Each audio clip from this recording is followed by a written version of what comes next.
Mesdames, Messieurs, bonsoir et bienvenue à cette édition d'information dominicale sur Cam News 24. Ce dimanche 31 janvier 2016, le Cameroun s'est joint au reste du monde pour commémorer la 63e journée mondiale des lépreux. Occasion pour l'Organisation mondiale de la santé de sensibiliser le public à cette maladie que l'on peut soigner, mais qui continue de tuer, mutiler les populations les plus pauvres. L'origine de la maladie, les causes, l'évolution et son traitement, c'est avec Eric Ticheux. La lèpre est une maladie infectieuse chronique due à une bactérie proche de l'agent responsable de la tuberculose, identifiée par le Norvégien Hansel en 1873. Encore appelée maladie de Hansel, la lèpre touche les nerfs périphériques, la peau, les muqueuses et provoque des infinités sévères. Peu contagieuse, la lèpre est endémique dans certains pays tropicaux, en particulier d'Asie. Longtemps incurable et sujette à toutes sortes de superstitions, la lèpre se soigne aujourd'hui par des combinaisons de plusieurs antibiotiques et il est possible pour ceux qui ont perdu un membre de profiter des avancées de la médecine en matière de prothèses et de la prévention. Mais en Amérique du Sud, en Afrique et en Asie, ces victimes se comptent encore par centaines de milliers. Une quinzaine de pays compte encore plus d'un malade de la lèpre pour 10 000 habitants, au premier rang desquels l'Inde, le Brésil, Madagascar et le Nigeria. Selon les données récentes de l'Organisation mondiale de la santé, il n'y aurait fin 2001 plus que quelques 600 000 malades enregistrés dans le monde, mais plus de 750 000 nouveaux cas dépistés la même année, soit un nouveau cas chaque minute dans le monde. La commémoration de la Journée mondiale des lépreux chaque le 31 janvier est une occasion pour l'OMS de sensibiliser le public à cette maladie que l'on peut soigner, mais qui continue de tuer et mutiler les populations les plus pauvres. Le 11 février 2016, cinquantenaire de la fête de la jeunesse, la région du littoral à Douala se prépare pour une célébration grandiose. La commission des activités phares et délocalisées et synthèse vient d'évaluer l'état d'avancement des grands chantiers que la région a entrepris pour un cinquantenaire digne pour la jeunesse camerounaise et particulièrement celle de la région du littoral. Jerry Eba et Josué Ngonga ont suivi les travaux, voici leur compte rendu. Deuxième et dernière réunion de la commission des activités phares, délocalisées et synthèse de la semaine de la jeunesse 2016 dans la région du littoral. Le président de cette commission, par ailleurs délégué régional de la jeunesse et de l'éducation civique, a réuni ce 28 janvier tous les membres de la dite commission. Question de faire le bilan à mi-parcours avant le grand exposé devant le comité régional d'organisation du cinquantenaire de la fête de la jeunesse le 11 février prochain. La principale innovation cette année dans le littoral et notamment à Douala, c'est l'organisation d'un carnaval républicain et patriotique. Carnaval qui sera constitué de 4 wagons, à savoir le Grand Nord, le littoral, les Grasses-Files et le centre sud-est pour la valorisation de la richesse culturelle camerounaise.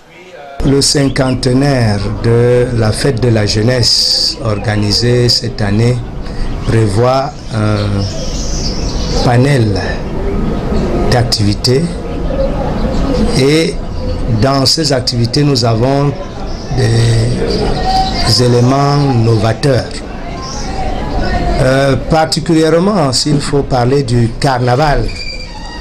Le carnaval va se dérouler dans les meilleures conditions, nous l'espérons, parce qu'il s'agira de rassembler des éléments sur le plan sécuritaire, sanitaire, mais surtout de mobiliser près de 5000 jeunes attendus.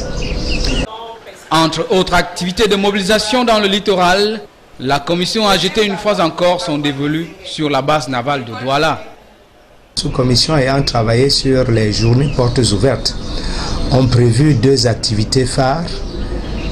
D'abord, les journées découvertes du Fonds national de l'emploi qui va regrouper un certain nombre de jeunes à travers des expositions dans 3 sites. Et nous aurons la découverte des métiers de la mer par les jeunes des établissements scolaires et des associations.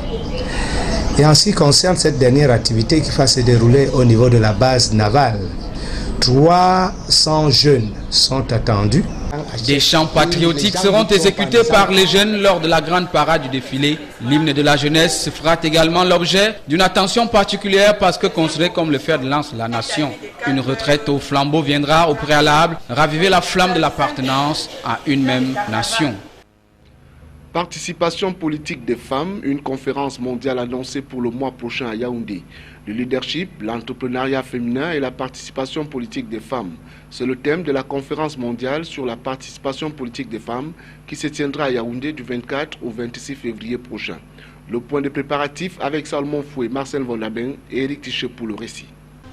Du 24 au 26 février 2016, Yaoundé sera la capitale mondiale du leadership féminin. Le palais des congrès de la cité capitale abritera au cours de cette période les assises de la conférence mondiale dont le thème a trait à la participation politique de la gente féminine. Placée sous le haut patronage du président de la République, chef de l'État, la dite conférence est organisée par le réseau de soutien à la participation politique des femmes. En prélude à cet important événement, le professeur Justine Ndifo Tchente était face à la presse le mercredi 27 janvier 2016 à Yaoundé. C'était à l'effet de sensibiliser l'opinion nationale et internationale sur l'immensité des assises de Yaoundé qui se tiennent en partenariat avec l'Organisation internationale de la francophonie, l'ONU Femmes, l'ambassadeur de France au Cameroun, le JICAM avec le soutien institutionnel du gouvernement de la République. More Women in Politics travaille avec les femmes et les filles dans tous les secteurs, dans tous les domaines. Je ne vais pas trahir un secret en vous disant que le spot que nous avons monté présente les femmes leaders dans tous les secteurs. Les participants, plus de 600 environ, viendront du Burundi, Cameroun, Côte d'Ivoire, Éthiopie, Gabon, Guinée équatoriale, France, Mali, RCA, RD Congo, Togo et Sénégal. Voiries urbaines, le ministre de l'Habitat et du Développement urbain a regroupé en milieu de semaine à Yaoundé des chefs ou représentants d'entreprises et des bureaux d'études techniques impliqués dans l'exécution des chantiers. Il était question d'évaluer les travaux financés sur fonds routiers pour le compte des exercices 2015, 2014 et antérieurs. Les deux parties se sont jetés les torts en toute responsabilité. La situation n'est pas du tout reluisante, nous dit Jean-Pierre Bitongo.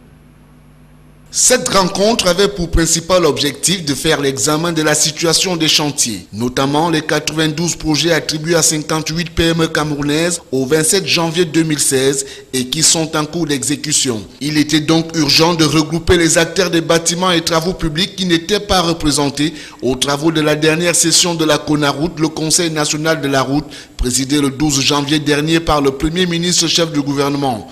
Or, Philémon Ouyan tenait à leur demander ce qui bloque les travaux dans les différents chantiers. Pour le ministre Jean-Claude Mbouentou, la situation n'est pas reluisante, c'est d'autant plus qu'il y a des entreprises qui n'ont pas toujours achevé les travaux à eux confiés en 2011, 2012, 2013, 2014 et on est aujourd'hui en 2016. Pour vouloir arrêter cela, le ministre de l'Habitat et du Développement urbain a échangé avec ses hôtes sans frémissement ni état d'âme. Suite aux travaux de la CONAROUTE du 12 janvier dernier, nous avons voulu échanger avec les entreprises et les bureaux d'études qui travaillent dans le secteur de voirie, fonds routiers. Parce que la dernière session avait prévu